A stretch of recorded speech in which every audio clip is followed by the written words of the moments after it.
Let's see here. I'm just going to double check to make sure that we are live.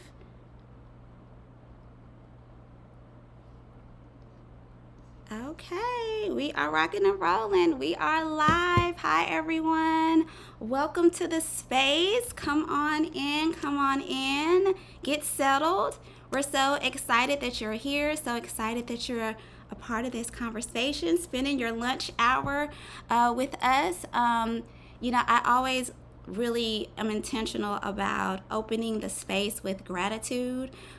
We are so thankful that you on the other side of that screen have decided to tune in and chat with us about a very important topic. I always stress that you are such a critical part of today's conversation because it's you and your voice that adds to the collective, like all of our voices, in trying to raise awareness, in trying to amplify our voices toward real sustainable change. And so with that being said, today's conversation really comes at a very critical moment. We know that just days ago, the One Big Beautiful Bill passed into law on July 4th, and the implications of that bill, nearly $1 trillion in federal Medicaid cuts being introduced, cuts to SNAP benefits also being introduced. And it's been in the news a lot lately.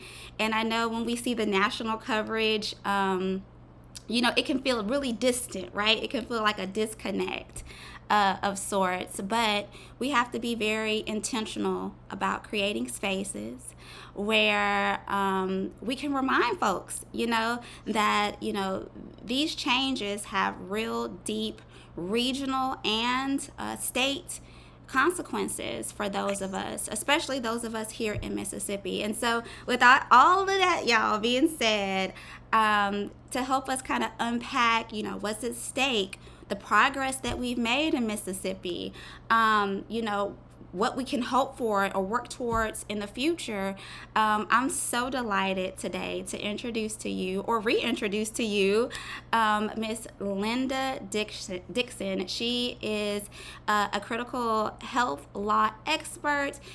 She heads public health policy at Mississippi Center for Justice, and she brings a deep understanding of how these policies will intersect with everyday people's lives. She actually is a huge advocate as well in the maternal health space. That's how I actually became introduced to her. I've had the opportunity to hear her speak on a number of occasions. She is phenomenal, and I'm so excited that she's lending us her expertise and lending her ear to us today for this really important conversation. And so I'll let Miss Linda, add a few little tidbits in there and sharing some about herself, but also maybe even sharing with us what brought her into the public health space. Absolutely. First of all, good afternoon, everyone. Thank you for joining us on your lunch hour in Lejeune. Thank you so much for the invitation to share with you and others a topic that is very, very important and dear to my heart. I'm the health law director at the Mississippi Center for Justice. We are a nonprofit public interest law firm, and I work on access to healthcare issues for children with the emphasis and focus on their parents and families, as well as HIV discrimination and stigma work.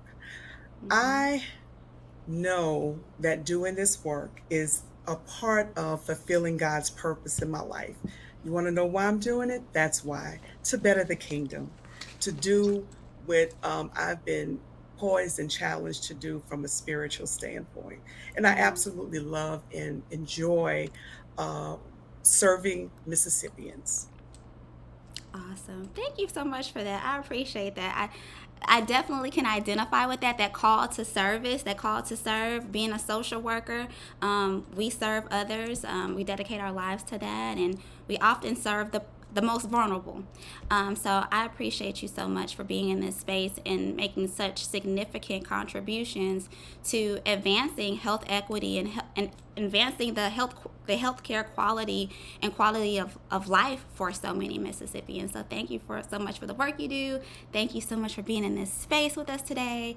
I thought that we could maybe start broadly when we talk about the One Big Beautiful Bill.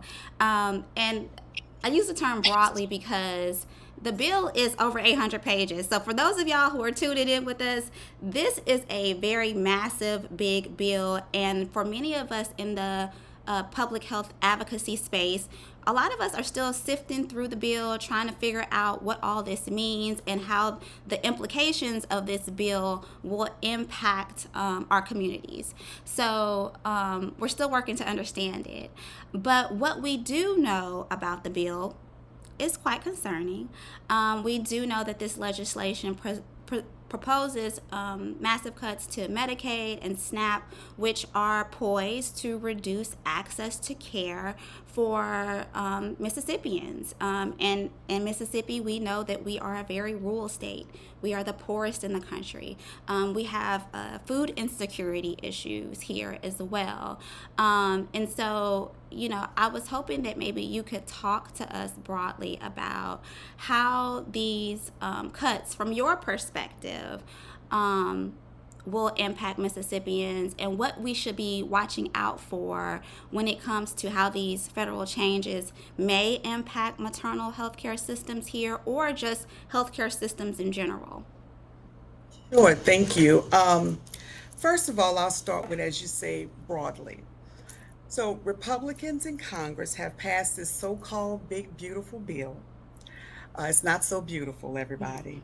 It has historic cuts to health care and food assistance, as you shared, Lejeune, slashing upwards to $1 trillion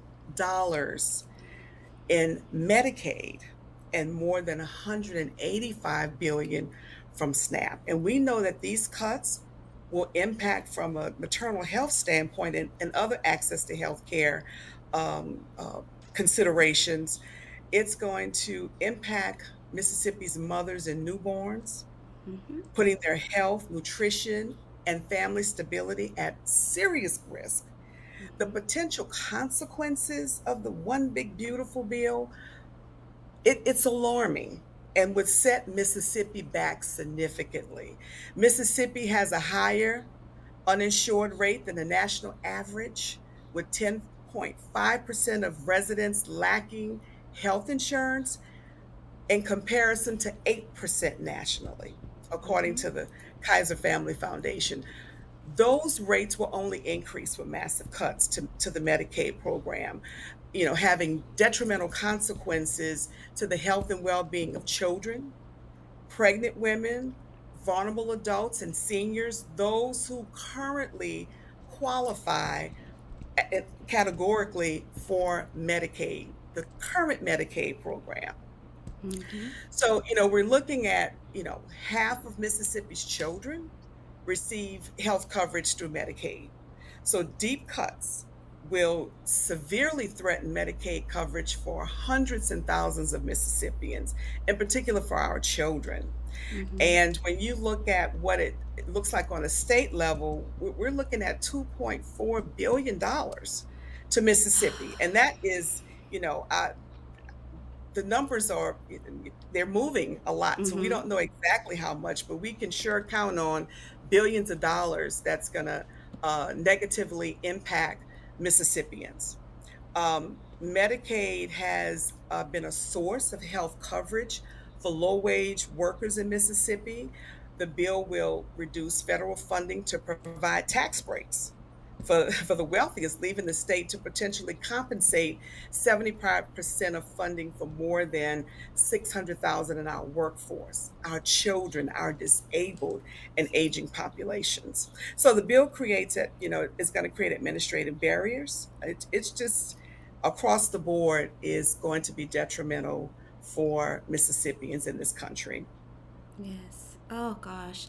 And you know, I think for those of us in the advocacy space, when we were holding out hope it wasn't going to pass, but when it passed, we did the collective, you know, because it's like you said, you brought up so many important points about how Medicaid is really a lifeline to so many of our vulnerable people. You mentioned mothers, you mentioned our children, you mentioned the elderly population. You know, I think about my disabled brother. He has autism. He relies on Medicaid, and he actually goes to a program, a day program that's funded through Medicaid. So I think about those things, and you know, I know I like to bring this up that even if we are not a Medicaid beneficiary or a SNAP beneficiary, more than likely we have a loved one, a friend who is a beneficiary of these types of services. And so thank you so much for just, you know, bringing up those really, really important points. I wanted to kind of circle back about, you know, the potential impact for our moms who are pregnant in the Sure. postpartum period. You know, so from just looking at the bill, there's no direct cuts to or threats to eliminate postpartum Medicaid expansion or presumptive Medicaid eligibility, but we do have to take into consideration how these significant, massive cuts may impact Medicaid funding that funds, you know, maternal mental health programs or maternal substance use programs. We have to think about, you know, programs like home visiting programs that may be funded through Medicaid that may be impacted due to the Medicaid cuts. So again, these are things that we're still analyzing and trying to figure out and trying to, you know, things are still really fuzzy right now, I guess I could say. But to circle back to your point, what is concrete is that there will be Mississippians losing coverage. That is concrete. We know that to be true. And we also know that this bill is going to disproportionately impact our low income families and our working poor families, and our folks who are, you know, living in rural areas will be impacted, you know, as well. And, you know, Mississippi, we're like, I think last time I checked, we're like 54% rural. So, uh, Absolutely. yeah, so yes, these are real issues, real things. And so we have to weigh those things for sure. I did want to spend some time, you know, despite the challenges we're facing, I did want to spend some time uplifting the progress that we've made in Mississippi, because I think that's important to give a platform to that. And I know that you have been such an instrumental voice in getting postpartum Medicaid expansion passed and advocating for presumptive Medicaid eligibility passed. You know, your voice, Black Women's Table, Women for Progress. I believe Representative Zakiya Summers has been extremely vocal. So I just want to uplift y'all and say thank you, thank you, thank you so much for just, you know, being that, to pushing the needle forward, you know, pushing the needle forward. And so I did want us to kind of talk about presumptive eligibility a little bit to educate our viewers about what that is and how that got passed and just and why it's so important.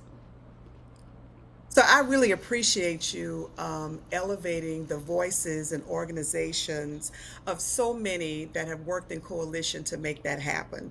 We really worked together across the board, and it was just absolutely beautiful of a process. And we continue to work together to better Mississippi for moms and babies, and for adults and disabled, and so for everyone who needs access. So I First of all, I want to talk a little bit about why all this has been important, and especially as it relates to budget cuts. And then I'll talk about presumptive eligibility and extending postpartum coverage. So, why do we fight for this? Why is this so important? In Mississippi, and you've already said this, LaJune, Medicaid is a lifeline. Mhm. And as it pertains to maternal health, it's a lifeline for maternal health and infant health. Medicaid pays for 57% of births in Mississippi. That's a lot of moms, and that's a Mhm. lot of babies. It gives women the care they need to manage chronic conditions, access to prenatal care, and delivering healthy babies. right? When Yes. Medicaid covers a birth, it covers the baby for the first year, which includes life-saving NIC unit care for the 12% of babies born preterm. 12%. It's a lot of babies who need that Yes. extra care, as well as pediatric checkups and other essential services that gives newborns a healthy start. So Mississippi did a beautiful thing as we were moving in the right direction with extending postpartum coverage for women. That is really something to be proud of and applaud that Mississippi extended coverage from 60 days to a full year. Yes, that is something to be applauded. We know that a lot of issues don't materialize Mm-hmm. until 60 days after. So extending that postpartum coverage was a critical step to save lives in Mississippi. And I used to Mm-hmm. think, oh, that sounds so dramatic. It is not dramatic. Mm-hmm. When mothers are at risk of dying, and they do die, and babies are dying that don't have to, um, health experts have long urged that this change was needed to address some of the alarming mortality rates in the state of Mississippi. Mm-hmm. And before that, so the postpartum year is a critical time also. You mentioned Lejeune, mental health, right? Mm-hmm. About 1 in 5 new moms experience maternal depression. It's real. Yes. Postpartum depression is real. It happens. It's clinical. It's physical, right? And for low income mothers, that number is even higher. With half showing symptoms in the first year after birth, addressing mental health during this time can make a lasting difference for moms and their babies. So it's a very critical time for moms to get that support, and we Yes. know if mom has health coverage and she's doing well, the babies and the children are going to do well. So it's Absolutely. critical to make sure the entire system and family, including our dads, are supported in the way folks who need health insurance, it happens for the entire family. And another benefit of extending that postpartum Medicaid coverage, it ensures continuous care during a period when we know timely intervention can help prevent maternal deaths, as Mm-hmm. we mentioned, treat postpartum depression, and very important, supporting a healthy bond Yes. between mother and baby, which leads to stronger long term outcomes for the entire family. Mm-hmm. Just the overall mental, physical, and health, overall well being for the entire family. So that's really, really important. Um, we talk about presumptive eligibility. Mm-hmm. Presumptive eligibility is a wonderful thing that Mississippi did to make sure that moms can get into care faster. It ensures that pregnant women don't have to wait weeks for care. Pregnant women with incomes at or below 30,000 or 180, not 194% of the federal poverty level can get 60 days of Medicaid coverage for outpatient care while their application is being processed and considered. Mm-hmm. That's huge. You ain't Yeah. care right away, and you Mm-hmm. don't have to wait, right? Mm-hmm. And so the Division of Medicaid, and people can go to the website to their website to see the providers that can actually do this and go through the training and everything they need to make sure that Mississippi moms can get into care as soon as possible.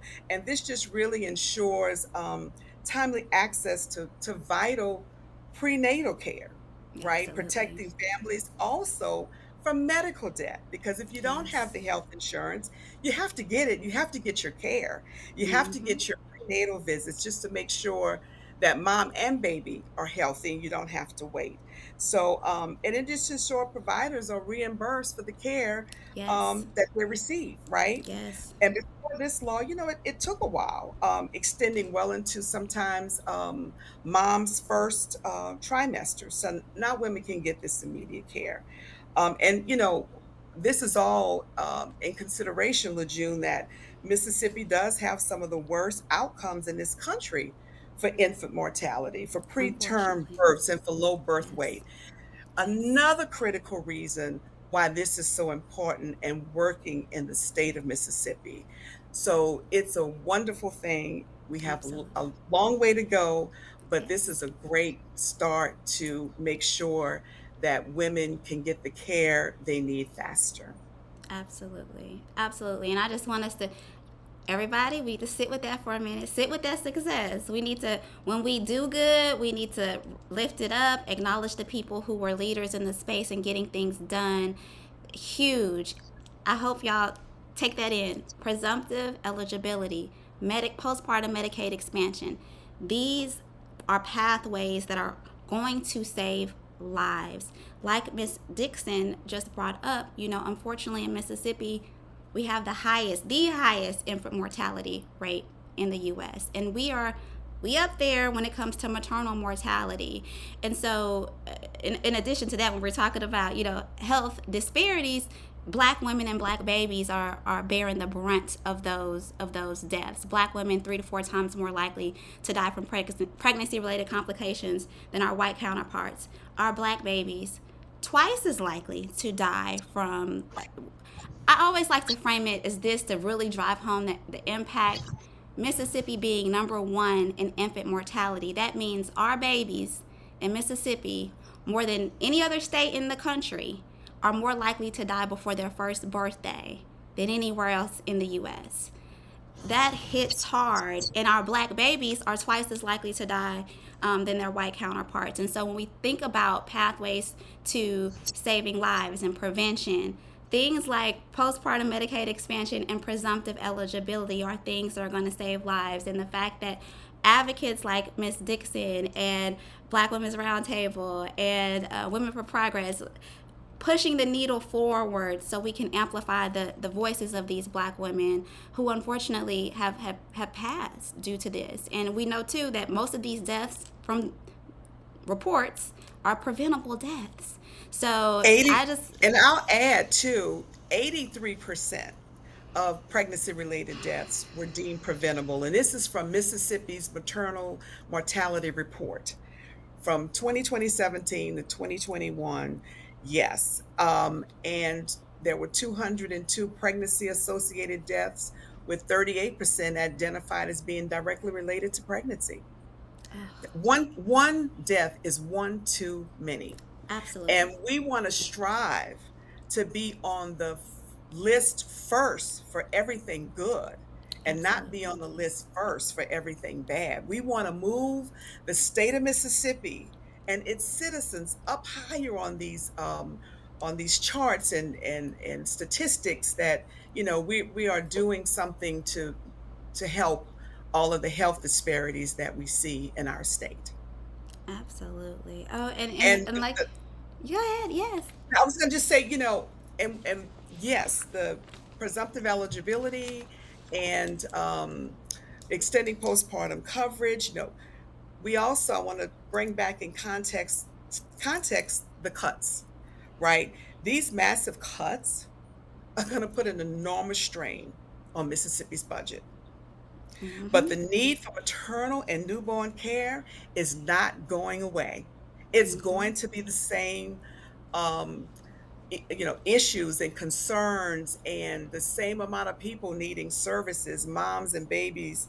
And expected moms are still going to need prenatal services, and Mm-hmm. babies are still going to need care. But now the state has significantly fewer resources to meet that need if we have these staggering, alarming financial cuts. Mm-hmm. And thank you. Medicaid, go Oh, ahead. go ahead. I want to hear because you listen. You schooling us today. I wanted to chime in, but I'm gonna hold my thought because I want to hear what the rest of that sentence was. Medicaid is a shared investment. So we talk about the money between Mississippi and the federal government. It's a program.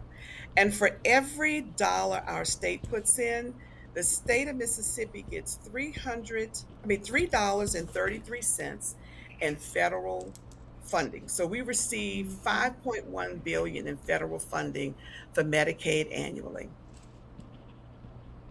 So when federal funding is cut for Medicaid, it shifts more costs to Mississippi. That's why these federal cuts are so devastating. And while estimates, and this is important to say, the estimates are still being updated to reflect the final bill. We don't know what it's going to look like. We really don't know. We know it's going to Yeah. be bad, Right. We know right? it's We not have gonna be some good. idea. That's right. It's not gonna be. It's And not gonna be so, good. some state that our state could lose 550 million. In fact, we don't know a year in federal funding. So, uh, yeah. So that's where we Well, are. it's where we are. We need to hear this, right? We need to hear this and let it sink in. I love that you brought up the conversation around the cuts and it being impactful to Mississippi. And we need to take note, especially since, unfortunately, Mississippi's healthcare infrastructure, we're already on the brink of collapse, y'all. Yes, we Um, are. Mississippi Today just came out with a report, I think it was 3 weeks ago, talking about how 70% of our rural hospitals, 70%, they're not equipped to deliver babies. 70% of our rural hospitals. So if you are a mama who has pregnancy related complications, maybe you got preeclampsia, maybe you got hypertension, gestational diabetes, and you encounter an emergency during your pregnancy and you have to travel an hour to get to the doctor or an hour to get to your hospital, that hour could be the deciding factor between life and death. But it's because your local hospital that maybe was 10 minutes away got shut down. you know and so now you have to travel out further to receive care. And so I appreciate truly that conversation around the cuts being impactful to Mississippi, and how I think we'll talk about this in a little bit too. Uncompensated care costs are really collapsing our healthcare infrastructure, because I wanted to kind of tie in the need for Medicaid expansion. And I know that, we've been so enthralled with what's going on with the one big beautiful bill that, we forget that Medicaid expansion is still on the table, which I'm grateful for. So I did kind of want to, shift the conversation and talking about, what is Medicaid expansion. It's been on the table for Mississippi for some years. We just haven't gotten it done yet. But I'm still hopeful. But I wanted Ms. Dixon for us to maybe have a little conversation about why Medicaid expansion would be such an important advancement for us, and what can we do to support getting it done? Whoa, that's a lot. Let me just say, Medicaid expansion will benefit everyone in the state and the overall health and well-being of all Mississippians. As it relates to maternal health in women, nearly 1 in 5 women of reproductive age in Mississippi are uninsured, the highest rate in the region. Mississippi is one of 10 states in the country that has not expanded Medicaid. The majority of the states that have not expanded Medicaid are where in the region of this country? In the South. Mm-hmm. So a lot of Southern states haven't expanded Medicaid. Our federal tax dollars are going to other states to take care of their residents. Mm. That in itself, I think, is, you know, something we should not ignore about what happens to our federal tax dollars, right? Medicaid expansion would not only just benefit women, I just want to be clear that it would benefit all adults, men and women, between the ages of 19 and 64. And we're talking about hardworking Mississippians, Mm-hmm. cashiers, barbers, stylists, food service, childcare workers, contractors, a lot of people um, who would benefit when our state expands Medicaid. They are likely to work low-paying jobs in those types of industries. Mm-hmm. And Medicaid expansion saves lives, especially for Black mothers and babies. And the studies have show it's linked to lower maternal and health mortality, better health before pregnancy, and greater use of preventive care. So it supports healthier parents, moms and dads, and children, laying the foundation for stronger families and communities. So Medicaid expansion, as you noted, isn't just about coverage. It's Mm-hmm. about keeping even labor and delivery care within reach. If your nearest hospital or physician is one or two or three counties away, that's a problem, whether Absolutely. you have health insurance or not. Mm-hmm. So this applies for anybody. If you have health insurance through your work or through the state exchanges or Mm-hmm. some other mechanism, and you have to drive, two counties over to the nearest hospital in an emergency situation, that's a problem. That's why Mm-hmm. this should be important for every Mississippian. When the Affordable Care Act was passed and designed, it was designed to make sure that the uncompensated hospital care cost and having preventive care on the front end and not in an emergency situation that could have been preventable, that's how it was designed to work.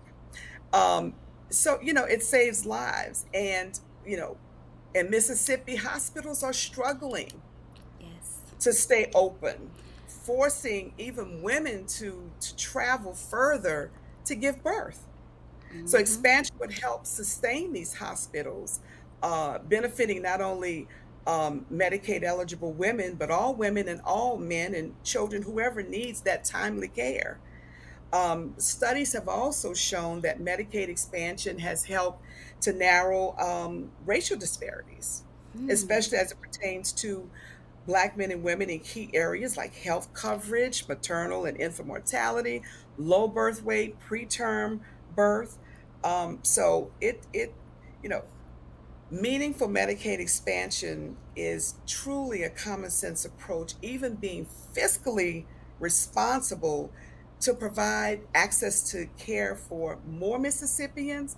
It helps to improve the state's healthcare system, Mm-hmm. strengthening the healthcare infrastructure Mm-hmm. for Absolutely. everyone.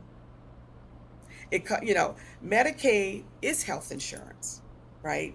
It covers children, adults with low incomes, pregnant women, veterans, seniors in nursing homes, people with disabilities. And expanded Medicaid allows more Mississippians to see a doctor or a provider when they get sick and to get the checkups they need. And access to life-saving medications and going to the hospital without fear of choosing between their health and buying groceries, Mm-hmm. putting a roof over the head of their families, and medical debt. Yes. Medical debt is huge. It could be Huge. spiraling for folks, which leads into, for some, bankruptcies, which is a Mm-hmm. bad situation if you are already in debt in that way. Yes. Yes. So many. Yes. Expansion is Not to good. mention, let me just add that expanded Medicaid will create new jobs. We could Yes. strengthen the workforce, right, by having more jobs for citizens in Mississippi. We're Yes. looking at, I mean, there have been some figures from 9,000 to 10 or 11,000 new jobs that would Mm-hmm. happen that would be a wonderful thing to have as well. So we're looking at, strengthening the hospital infrastructure, healthcare infrastructure to make sure that our rural hospitals don't close. And as you noted, LaJune, more than half of Mississippians live in rural parts of the state. We Mm-hmm. can't just take care of one half and not take care of everybody. So we have to Correct. make sure that everyone in we're looking at, places like the Mississippi Delta, where we Yes. know we have high rates of poverty. You don't have a public transportation system, and not just in the Delta, but other places in the state, that we make access to health care happen in a way that's affordable and not, make people going in debt. And, on the front end, being able to get services from a doctor and have someone manage your health care in that way also saves money. So you're Mm-hmm. not in an emergency situation showing up in a hospital where the costs are going to be 4 to 5 times more than it would have been to get treated on the front end. Absolutely. And that, well, you brought up the Delta. My husband's people are from the Delta, so my mother-in-law may be watching. But yes, we really have to think about everyone. And when we think about the composition of Mississippi, so certain regions are disproportionately impacted by health disparities and maternal mortality rates. I thank you so much for bringing up the statistics and all the studies centered around maternal, all the studies centered around the uncompensated care costs and things of that nature. And we do know that Medicaid expansion, from the studies that we've seen, Medicaid expansion brings so many good things about. In states that have adopted Medicaid expansion, they have been able to see a lot of positive effects of conducting and what comes to mind when I think about Medicaid expansion is I think about Louisiana. Louisiana passed their Medicaid expansion in 2017, and they have reduced their uncompensated care costs. They have been able to see a reduction in mortality rates across the board. And so we have to think about those things and look to other states that have successfully brought about Medicaid expansion. And these are things that we need in Mississippi. We need to reduce our uncompensated care costs. We need to desperately see a reduction in mortality rates, infant mortality rates, maternal mortality rates, chronic health conditions. Mississippi, we are rampant in chronic health conditions like diabetes, That's right. hypertension, cardiovascular disease. And so, these are things that we need to hear. And, if we look to the polls indicate that most Mississippians are in favor of Medicaid Absolutely. expansion. So, hello to our lawmakers and legislators and representatives. Listen to the people. The people want Medicaid expansion here in Mississippi. Because they want to be healthy. They want to be healthy. They want their Mm-hmm, families to be healthy. They want their relatives to be healthy. And, from a financial standpoint, expansion is going to also bring back millions of dollars in federal tax dollars, millions to the mm, state of Mississippi, which will ripple through our economy. And as I mentioned earlier, create new jobs across the state, make sure that our rural hospitals and our health providers are taken care of by reducing that uncompensated care cost and just protecting Mississippians from medical debt, which is the leading cause of bankruptcy in the United States. So the financial and health benefits of Medicaid expansion is an absolute no-brainer. We mm-hmm. mentioned the Delta and statistics there. The Delta has the highest maternal mortality rate of the 4 Mississippi regions, but yet we're strangling that area by Mm-hmm. hospital closures, Yes. not a lot of providers, and all the other things that create situations that are not conducive for access and for good health outcomes. Right. Right. Absolutely. Yes. Yeah, thank you for connecting the dots on that. Yes. Regionally, the Mississippi Delta impacted huge by maternal mortality loss. But like you said, the resources there are shrinking. They're being strangled. Women are more likely having to travel a farther distance to get to prenatal care. And then we have to think about social determinants. Some folks don't have access to transportation to go an hour out to see the doctor.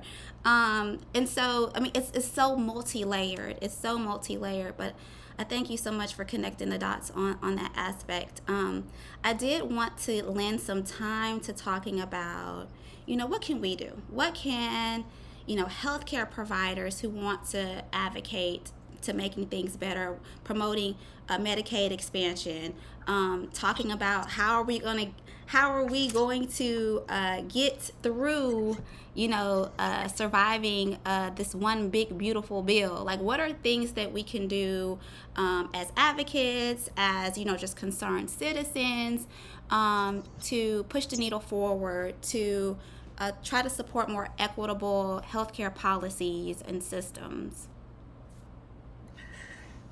Wow, it's a lot that we can do. And it's a lot we have been doing that we need to Mm-hmm. keep doing. We can't give up on getting Mississippi at the top of that list for everything good. Mm-hmm. We need to all understand how federal cuts are going to impact Medicaid in Mississippi. We need to really understand that. Healthcare providers, advocates, community organizations, just engaging our lawmakers and other stakeholders in ongoing conversations about how we're going to ensure that we don't roll back policies. All of the things we discussed today, we've got to protect and strengthen what we have and open the doors for what we don't have. Mm-hmm. And it's going to take all of us to do that. And Mississippians deserve to know how these decisions about Medicaid funding are being made. So when there's votes on proposals and laws and things that can impact health coverage, we need to be front and center and making sure that, we all are sharing that type of information. It's important to track those decisions and the decisions that have been made, and talks and conversations about what we're doing in the future to understand what the potential effects would be. Just don't take it at face value. Like the big, beautiful bill. What is the big, beautiful bill really doing? Mm-hmm. It is eliminating and strangling and taking away all of the progress that's been made, and people are going to lose coverage. They're going to lose health insurance. And that's something we don't want. We don't want to see a decrease. We want to Right. see more people healthier, not less Yes. people healthier. So Yes. just sharing accurate, nonpartisan information is going to be helpful to communities to keep them informed and engaged in decision making, policy making process. Mississippians, let your voice be heard. Yes. Speak up. Absolutely. Tell everybody, your legislature, just tell your local folks, the state folk, what it means to you, what it means to your family, what it means for moms, what it means for dads to be healthy, their families. And we know that if parents are covered and have health insurance, the likelihood that children are covered is even Mm-hmm. greater.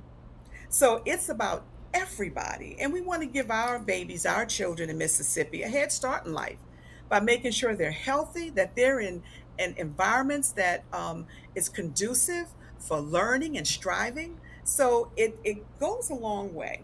Mm-hmm.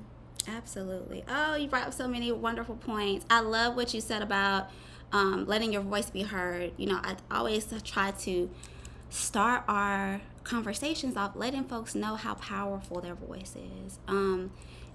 Our lawmakers need to hear from you, and many of them are going to be returning to their districts in August. So let your voice be heard. Let it be known. Write your letters. Call their offices and let them know how this will impact you, impact your family, or just your concerns around the bill, your concerns around us not adopting Medicaid expansion. I love what you said about speaking up. I think storytelling is such an important aspect of the work that we do. Um, because storytelling is also important because there's a lot of misinformation circulating around. So storytelling is one of the most effective ways that we have to counter misinformation. So, sharing real stories. If your family is impacted by the Medicaid cuts, share your story. If your SNAP benefits were cut, if your mom, I have an elderly mama who's on Medicaid. Like I mentioned earlier, I have an autistic brother that benefits from Medicaid, and he goes to a day program funded by Medicaid. So, if your family is impacted, if your friends are impacted by these Medicaid cuts, these SNAP benefits cuts, a powerful tool that we have is sharing our story. I always like to kind of share with folks that, I've had the profound honor and privilege of talking to over 200 families across the states of Mississippi and Louisiana that have been impacted by maternal loss.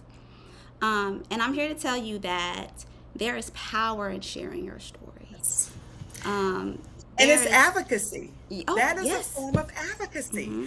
I mean, that's an opportunity to advocate for yourself, your communities, and a lot of the organizations you mentioned, a lot of us doing this work, whether it's access to health care, maternal health, and do a wonderful job with um, getting these stories and elevating these stories.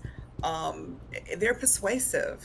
Oh, And yes. not just that, you are learning really and, getting a, a snapshot of what families are actually experiencing. And it's not in Mm-hmm. theory, it's not in numbers, it's not in data. This is about real people. People create the data from their Right. experiences. So you want to, Absolutely. if you get past that, when you just talk about numbers, we want to talk about people and how Yes. this affects Mississippians, how people are going to work without health insurance, risking, you know, not going to the doctor.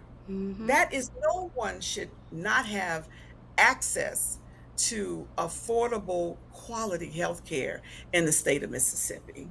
Absolutely. And thank you for mentioning how, these stories humanize the numbers, right? Yes. These stories put a name, a voice, a face behind these numbers. And like you said, that is uniquely and profoundly valuable, and um, their stories is something that data can't quite capture. Right. So I appreciate you saying that, and just just to add on to that, these stories can help shape policy. These stories can help create recommendations for prevention surrounding mortality. So yes, yes to it all. We're closing out here, y'all. I'm looking at the chat to see who's left some messages or had questions in the chat. This has been a profoundly rich and impactful hour, y'all. I've enjoyed talking to Miss Dixon. I hope y'all have too. She is a wealth of knowledge. Miss Dixon, while I look at the chat, if you want to tell folks how they can get in contact with you or connect with you on your social media. Absolutely. You can reach me at the Mississippi Center for Justice website. It's www.mscenterforjustice.org.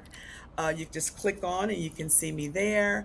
And I also encourage folks to get engaged with maternal health coalitions, access to health coalitions like Yes. Care for Mississippi Coalition that's advocating for Medicaid expansion and all that it entails. So get engaged, get involved, and please feel free to reach out to me if you have any questions or if you want to share your story. Yes, thank you so much for sharing that. And just to add on to your list of awesome organizations, we have the Mommy Organization. They are a huge maternal mental health support organization here. We have Six Dimensions. We also have the Delta Diaper Bank.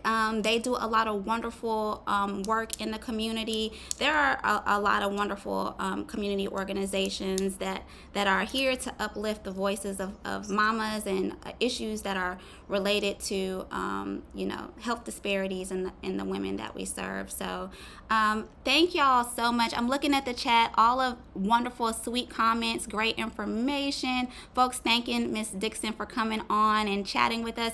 I just need to underscore how precious of a gift, y'all, it is that Miss Dixon came on this platform to talk to us today. Like I said, she's been in some very powerful and important rooms, and I'm so thankful that she is lending her voice to this platform. It truly means so much to me, Miss Dixon. I can't express in the words how much it means, but gratitude. Again, I want to thank everybody for tuning in. It's been a pleasure, and we hope to check in with y'all next month. Thank you. Thank you so much for having me. Of course. Y'all have a good evening. Bye.